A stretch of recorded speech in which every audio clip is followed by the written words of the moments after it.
ಕೊನೆಯ ಹಂತದಲ್ಲಿ ಇವತ್ತಿನ ಈ ಒಂದು ಅಂತಿಮ ಕಾರ್ಯವನ್ನು ನಿರ್ವಹಿಸಬೇಕಾದ್ರೆ ನನ್ನ ತಾಯಿ ಇಲ್ಲಿಂದ ಬೀಳ್ಕೊಡ್ಲಿಕ್ಕೆ ಏನು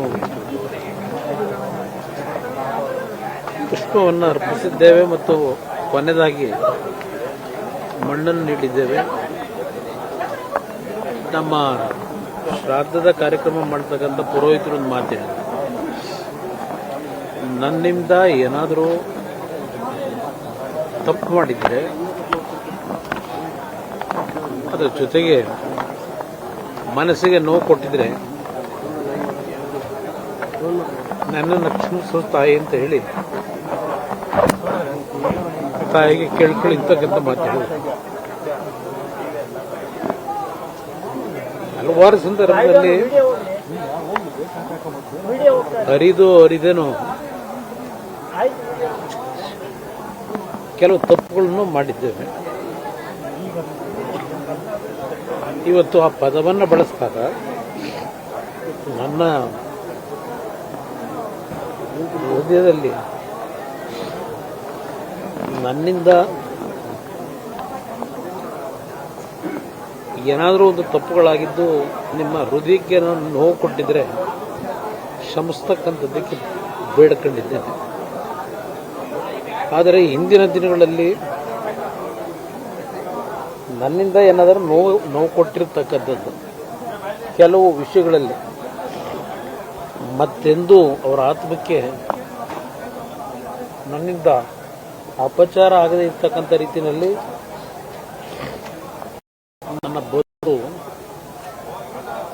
ಮುಂದಿನ ಭಗವಂತ ನನಗೆ ಕೊಟ್ಟಂತ ಆಯಸ್ಸೇನಿದೆ, ಪ್ರತಿನಿತ್ಯ ಪ್ರತಿ ಕ್ಷಣ ನನ್ನ ತಾಯಿ ಯಾವ ರೀತಿ ಬದುಕಿದ್ರು ಅದೇ ಮಾರ್ಗದಲ್ಲಿ ನಡೆಯತಕ್ಕಂಥ ಒಂದು ಸಂಕಲ್ಪ ಮಾಡಿದ್ದೇನೆ.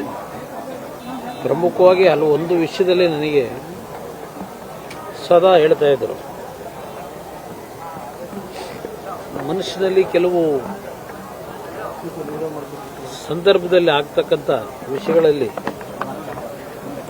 ಅವರು ನನಗೆ ಹಲವಾರು ಬಾರಿ ಸಲಹೆಯನ್ನು ಕೊಟ್ಟಿದ್ದಾರೆ. ಒಂದು ವಿಷಯದಲ್ಲಿ ಆ ಸಲಹೆಯನ್ನು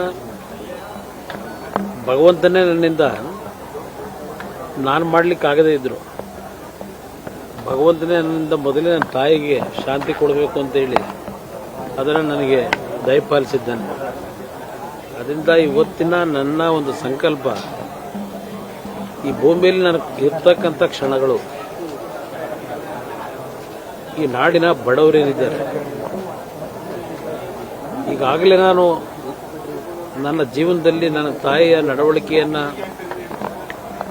ಕಾರ್ಯರೂಪಕ್ಕೆ ತರ್ತಕ್ಕಂಥದ್ರಲ್ಲಿ ನಡ್ಕೊಂಡಿದ್ದೇನೆ. ಆ ವಿಶ್ವಾಸದಿಂದ ನಾನು ಹೇಳ್ತಾ ಇದ್ದೇನೆ. ಆದರೆ ನನ್ನಿಂದ ಹಲವಾರು ರೀತಿಯಲ್ಲಿ ನನ್ನ ತಾಯಿಗೆ ಸಂತೋಷವನ್ನು ಕೊಟ್ಟಿದ್ದೇನೆ. ಆದರೆ ಒಂದು ಸಂದರ್ಭ ಇವತ್ತು ನಾನು ನೆನೆಸ್ಕೊಳ್ಳಕ್ಕೆ ಬಯಸ್ತೀನಿ. 2006 ನಾನು ಮುಖ್ಯಮಂತ್ರಿ ಆಗ್ತಕ್ಕಂಥ ಒಂದು ಸನ್ನಿವೇಶ.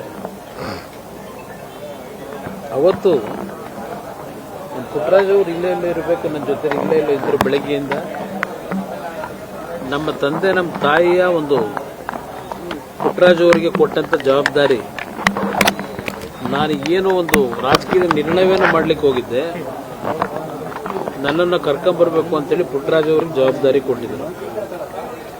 ಬೆಳಗ್ಗೆ 5:15 ಗಂಟೆಗೆ ಅವ್ರನ್ನ ಭೇಟಿ ಮಾಡಿದೆ. ಒಂದು ಕಡೆ ನನ್ನ ತಂದೆ ಸೋಫಾದಲ್ಲಿ ಕೂತಿದ್ದಾರೆ, ನನ್ನ ತಾಯಿ ಒಂದು ಕಡೆ ನಿಂತಿದ್ದಾರೆ. ಒಂದು ಮಾತು ಹೇಳಿದರು ನನಗೆ, ಬೇಡಪ್ಪ ನಿನ್ನ ತಂದೆಗೆ ನೋವು ಕೊಡಬೇಡ ಅಂತಕ್ಕಂಥದ್ದು. ಮತ್ತೊಂದು ಮಾತು ಹೇಳಿದ್ರು, ಕಲಿಯುಗದ ರಾಮ ಆಗಬೇಡ, ಹಿಂದೆ ದಶರಥ ರಾಮ.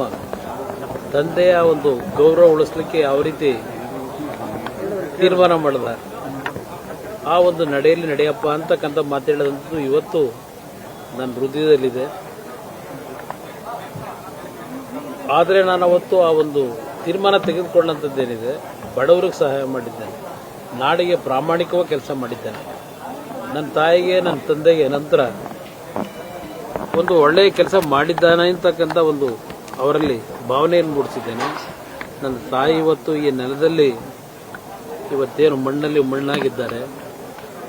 ನಾನು ಮಣ್ಣಿಗೆ ಹೋಗುವವರಿಗೆ, ನನ್ನ ತಾಯಿಗೆ ಎಂದೂ ಒಂದು ಸಣ್ಣ ಚ್ಯುತಿ ತರದೆ ನನ್ನ ತಾಯಿ ನಡೆದಂಥ ದಾರಿ ನಡೆಯಬೇಕು ಅನ್ನೋದೇ ನನ್ನ ಸಂಕಲ್ಪ.